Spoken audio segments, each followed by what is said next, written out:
매일 그 가려움 그냥 긁고 끝내셨나요? 이 세 곳이 가려우면 당신의 장기가 서서히 무너지는 중입니다. 연고 바르면 낫겠지 하다가 돌이킬 수 없는 상황이 됩니다. 오늘 이 수업 여러분의 목숨을 지켜드릴 수 있습니다.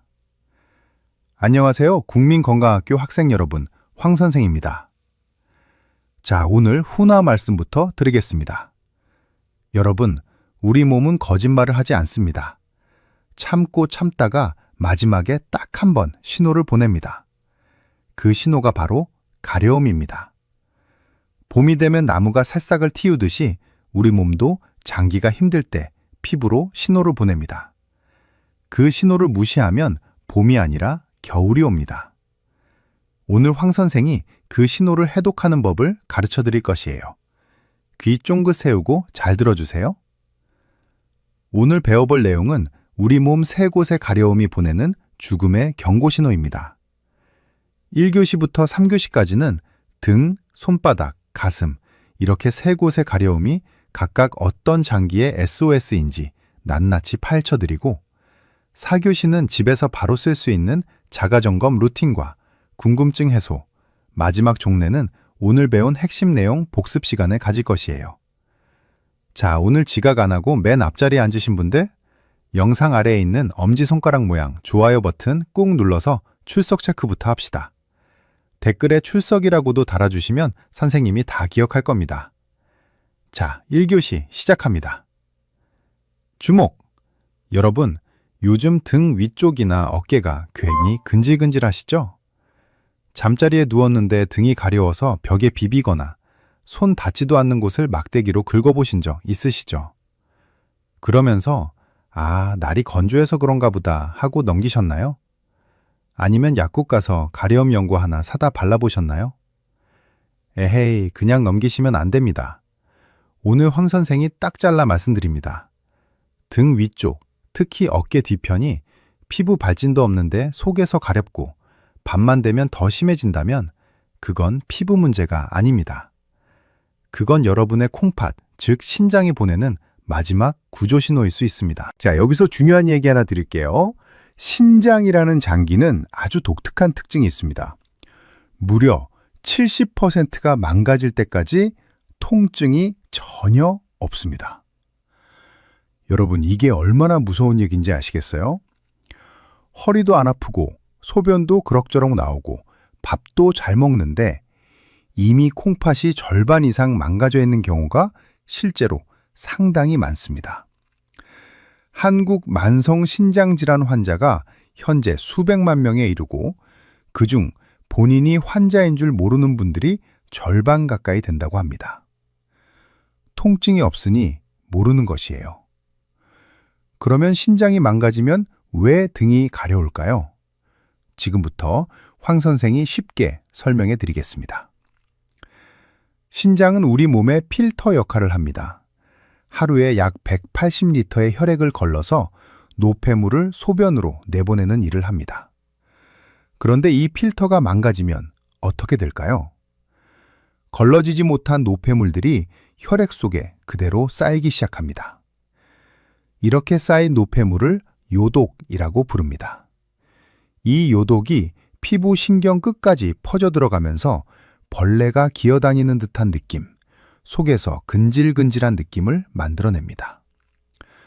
이걸 의학적으로는 요독성 소양증이라고 하는데 쉽게 말하면 몸속 쓰레기가 피부 밖으로 탈출하려고 버둥대는 신호라고 생각하시면 됩니다. 그런데 여기서 끝이 아닙니다. 더 무서운 것이 있습니다. 신장이 기능을 잃으면 우리 몸속 인이라는 미네랄을 제대로 배출하지 못합니다. 인은 뼈와 치아를 구성하는 중요한 성분인데 혈액 속에 인이 넘쳐나면 칼슘을 끌어당겨서 혈관 벽에 딱딱하게 달라붙기 시작합니다. 이것을 석회화라고 합니다. 쉽게 말하면 혈관이 돌처럼 굳어가는 것입니다. 혈관이 굳으면 어떻게 됩니까? 심장에 피가 제대로 전달이 안 되고 결국 심근경색, 심정지로 이어질 수 있습니다. 그래서 심장 환자의 주요 사망 원인이 심부전 자체가 아니라 심혈관 질환인 경우가 실제로 많습니다. 등이 가렵다고 피부 문제로만 보셨다가는 이런 연결고리를 놓치는 것입니다. 그러면 내 가려움이 신장 신호인지 아니면 그냥 건조증인지 어떻게 구별할까요? 간단합니다. 보습제를 듬뿍 발라보십시오. 건조증이면 바르는 즉시 가려움이 가라앉습니다. 그런데 신장에서 보내는 신호라면 보습제를 아무리 발라도 소용이 없습니다. 피부는 멀쩡해 보이는데 속에서 올라오는 가려움이기 때문입니다. 긁어도 시원하지 않고 오히려 긁은 자리만 빨갛게 상처가 납니다. 그리고 낮보다 밤에 훨씬 심해집니다. 밤에 부교감 신경이 활성화되면서 몸속 독소에 대한 피부신경의 민감도가 극대화되기 때문입니다. 자, 여기에 더해서 확인하실 신호가 두 가지 더 있습니다. 첫 번째는 거품료입니다.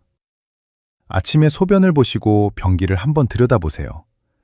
그냥 거품이 아닙니다.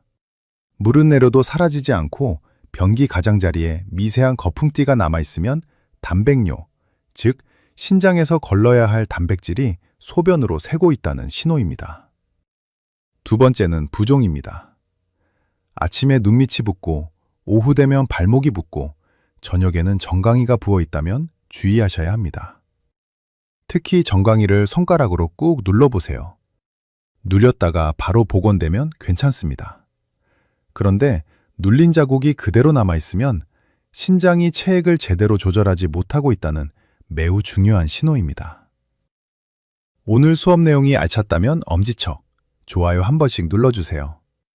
선생님이 다음 수업도 열심히 준비할 수 있게 댓글에 신장조심 한 줄만 써주셔도 아주 큰 힘이 됩니다. 우리 튼튼반 학우님들의 응원이 선생님에겐 최고의 보약입니다. 자, 잠깐 기지개 한번 켭시다. 지금 자리에서 양손을 꼭 쥐었다가 확 펴는 동작을 5번 반복해 보세요. 쥐었다 펴기, 쥐었다 펴기. 이렇게 손을 자주 움직여주면 손끝 혈액순환이 좋아지고 신장으로 가는 혈류도 원활해집니다. 10초면 됩니다. 자, 다 하셨죠? 2교시 시작 전에 허리도 한번 쫙 펴고 앉아주세요. 자, 종 쳤습니다. 2교시 시작할 테니 다들 허리 쫙 펴고 앉으세요. 1교시에서 등과 어깨 가려움이 신장의 구조 신호라는 것 단단히 머리에 새기셨죠? 이번엔 더 깊이 들어갑니다. 오늘 두 번째 경고 부위는 바로 손바닥과 발바닥입니다. 여러분, 이런 경험 있으시죠? 잠자리에 누웠는데 발바닥이 뜨겁고 근질근질해서 이불 밖으로 발을 내밀어 보신 적 있으시죠?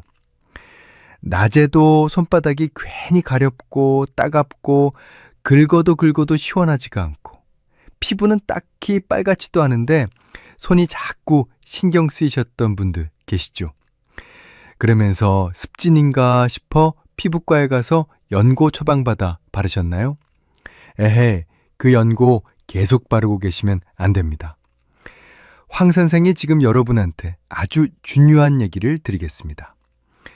환자 10명 중 4명이 내과 장기 질환을 피부병으로 오인해서 연고만 바르다가 치료 시기를 놓친다고 합니다. 그 오해가 가장 많이 일어나는 곳이 바로 손바닥과 발바닥 가려움입니다. 이 부위가 가렵다면 피부과가 아니라 간을 먼저 의심하셔야 합니다. 자, 그럼 왜 간이 나빠지면 손바닥과 발바닥이 가려울까요? 간은 우리 몸에서 담즙이라는 소화액을 만드는 공장입니다. 담즙은 지방 소화를 돕고 노폐물을 운반하는 역할을 하는데 정상이라면 간에서 만들어져 담관을 통해 장으로 흘러 내려갑니다. 그런데 간에 염증이 생기거나 담관이 막히거나 간이 굳기 시작하면 이 담즙이 장으로 내려가지 못하고 역류합니다. 그러면 담즙 속에 담즙산이라는 성분이 혈액 속으로 흘러들어옵니다. 이 담즙산이 혈류를 타고 온몸을 돌아다니다가 말초신경, 특히 손끝과 발끝의 신경을 직접 자극합니다. 그것이 바로 손바닥, 발바닥 가려움의 정체입니다. 비유를 들어드리겠습니다. 담즙산이 혈관을 타고 돌아다니는 것은 하수구가 막혀서 오수가 욕실바닥으로 역류하는 것과 같습니다. 가장 낮은 곳, 가장 말단인 손바닥과 발바닥부터 먼저 더러워지는 것입니다. 그런데 여기서 반드시 아셔야 할 것이 있습니다. 이 손바닥, 발바닥 가려움은 간 질환의 초기가 아닙니다. 간이 이미 상당히 손상된 상태, 즉 간경화로 진행되는 과정에서 나타나는 신호인 경우가 많습니다. 원발성 담즙성 간경변증이라는 질환이 있는데 이 병은 처음에는 가려움과 피로 말고는 아무 증상이 없습니다.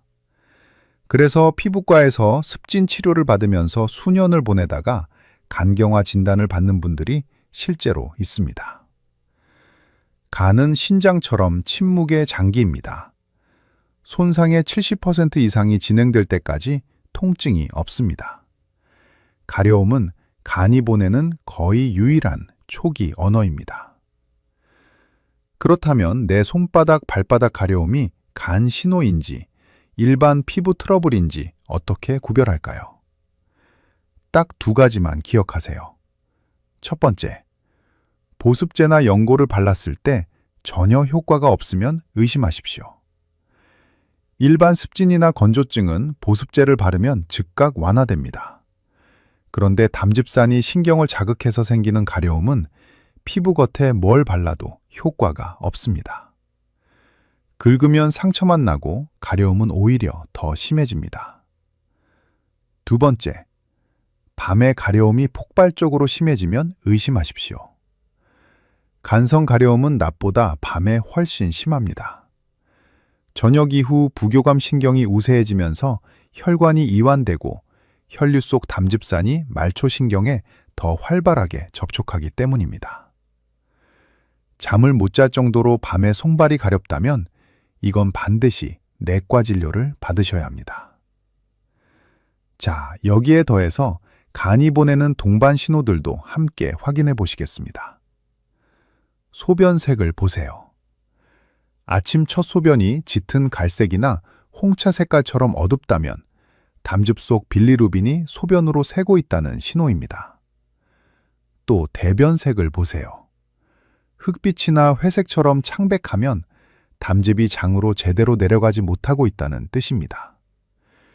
여기에 눈 흰자위나 피부가 노랗게 변하는 황달 증상이 더해진다면 이건 즉시 병원에 가셔야 하는 응급 신호입니다.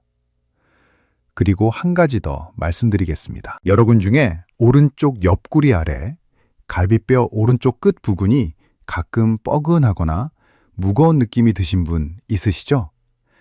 그 부위가 바로 간이 자리 잡고 있는 위치입니다. 간 자체에는 신경이 없어서 간이 아파도 간이 아프다는 것을 모릅니다.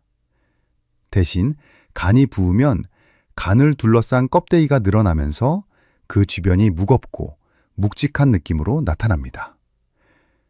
이 뻐근함과 손바닥 가려움이 함께 나타난다면 반드시 간 초음파와 혈액 검사를 받으시기 바랍니다. 우리 반 학우님들, 이런 귀한 수업 내용은 혼자만 알면 빵점이에요. 지금 바로 가족 단톡방이나 오래된 친구들한테 이 영상 보내주세요. 좋은 건 나눠야 훌륭한 학생입니다. 영상 오른쪽 화살표 공유 버튼 누르면 됩니다. 2교시까지 중요한 내용 많이 배웠습니다. 신장과 간이 보내는 가려움 신호. 이제 단단히 머리에 박히셨죠? 이제 마지막 퍼즐 조각 맞출 시간이에요. 오늘 세 번째 경고 부위는 바로 가슴과 명치입니다. 여러분, 혹시 이런 경험 있으시죠? 가슴 한가운데나 명치 위쪽이 괜히 근질근질하고 옷이 닿기만 해도 신경 쓰이고 긁어도 해결이 안 되는데 피부는 멀쩡한 적 있으셨나요? 그러면서 이 옷 소재가 안 맞나 보다, 세탁 세제를 바꿔볼까 하고 생각하신 분들 계시죠? 황 선생이 지금부터 아주 중요한 말씀을 드리겠습니다. 가슴과 명치 부위에 발진도 없고 상처도 없는데 속에서 가려움이 지속된다면 이건 옷소재나 세제 문제가 아닐 수 있습니다. 이것은 혈액 속에서 자라고 있는 암, 즉 림프종이 보내는 신호일 수 있습니다. 에헤이, 갑자기 암 얘기 나오니까 놀라셨죠? 그런데 이게 황 선생이 괜히 겁주려고 하는 말이 아닙니다. 잘 들어보세요. 림프종은 림프계에서 발생하는 혈액암입니다. 그런데 림프 조직은 우리 몸 전신에 퍼져 있습니다. 목, 겨드랑이, 가슴속, 뱃속, 사타구니까지 온몸에 분포해 있습니다. 특히 가슴 한가운데 폐와 폐 사이 공간에 림프절이 밀집해 있습니다. 그래서 림프종이 가슴 안쪽에서 자라기 시작하면 가슴과 명치 부위에 가려움이 먼저 나타나는 경우가 있습니다. 그러면 왜 암이 가려움을 만들까요? 암세포는 자라면서 사이토카인이라는 물질을 내뿜습니다. 이 사이토카인이 혈류를 타고 전신을 돌아다니며 감각신경을 교란시킵니다. 쉽게 말하면 암세포가 신경에 오작동 신호를 보내는 것입니다. 정상적인 자극이 없는데도 신경이 가렵다고 착각하게 만드는 것이에요. 이것이 바로 피부는 멀쩡한데 가려운 이유입니다. 국내에서 림프종은 전체 암 발생 순위 10위 안에 들며 나이가 들수록 발생률이 높아집니다. 그런데 이 암의 가장 무서운 점은 초기에는 가려움 말고는 아무런 증상이 없다는 것입니다.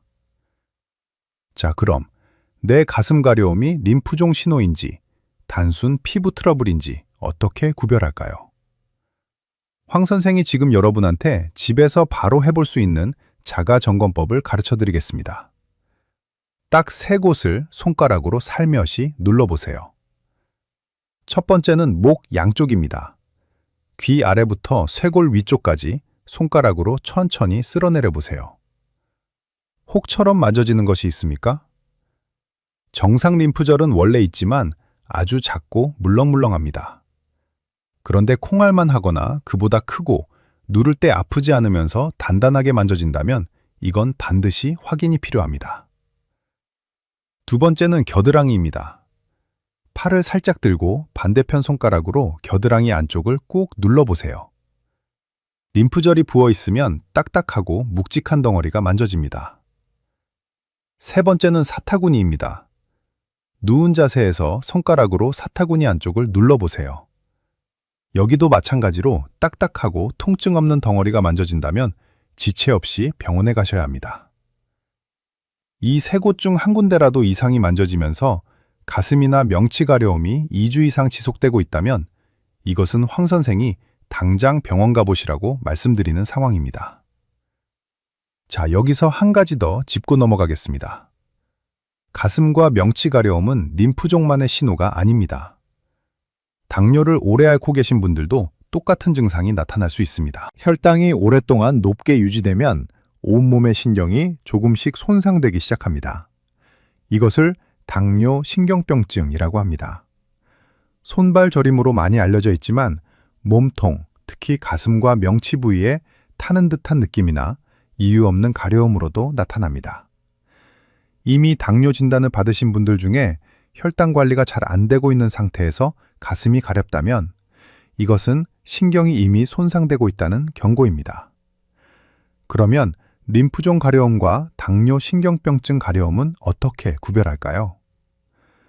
림프종 가려움은 온몸을 타고 다니는 경우가 많고 야간 발한, 즉 잠자다가 식은땀을 흘리는 증상, 그리고 이유 없는 체중 감소가 동반되는 경우가 많습니다. 반면 당뇨 신경병증 가려움은 특정 부위가 타는 듯하거나 찌릿찌릿한 감각과 함께 오고 혈당 수치와 연동되어 혈당이 높은 날 더 심해지는 경향이 있습니다. 두 경우 모두 절대 방치하시면 안 됩니다. 림프종은 초기에 발견하면 완치율이 상당히 높습니다. 당뇨 신경병증도 혈당 관리를 철저히 하면 진행을 늦출 수 있습니다. 황 선생이 오늘 수업에서 가장 강조하고 싶은 말은 이것입니다. 가려움을 피부 문제로만 보지 마십시오. 피부는 몸속 장기가 보내는 편지입니다. 그 편지를 연고 하나로 덮어버리지 마세요. 오늘 3교시까지 배우신 내용이 유익하셨다면 영상 아래 구독 버튼과 종 모양, 알림 설정 꼭 눌러두시는 거 잊지 마세요. 선생님이 다음 수업 중 땡 치면 지각 없이 제일 먼저 달려오실 수 있습니다. 댓글에 3교시 완료라고 한 줄만 적어주셔도 선생님이 정말 힘이 납니다. 자, 4교시입니다. 1교시부터 3교시까지 정말 중요한 내용 많이 배웠죠? 오늘 배운 것들 머릿속에서 정리가 되셨나요? 이번 시간은 실습 시간입니다. 황 선생이 지금부터